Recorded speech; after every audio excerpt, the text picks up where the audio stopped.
नमस्कार मंडळी, good morning. आज आमच्या झाडाला गुलाबाची खूप फुलं आलेली. मस्त वाटत होतं ती फुलं बघून. आज मी आटलांची भाजी म्हणजे फणसांच्या बियांची भाजी करायची ठरवली, जी आमच्या गावातून कोकणातून मी आणली होती. त्यासाठी आधी या बिया अशा फोडून त्याच्यावरच्या साली काढून घेतल्या. मग त्या स्वच्छ धुवून घेतल्या. यासाठी वाटप करायचं होतं म्हणून मी खोबरं भाजलं, कांदा भाजला आणि वाटण तयार केलं. वाटण थंड होईपर्यंत या बिया 5 मिनिटं पाण्यात उकळवून घेतल्या आणि परत स्वच्छ धुवून घेतल्या.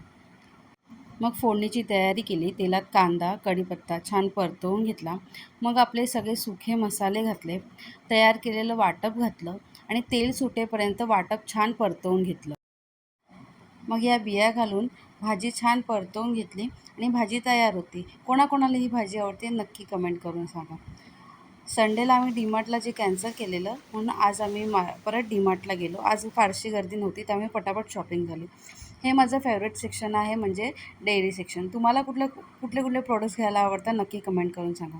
तर असा होता आमचा दिवस. Thank you.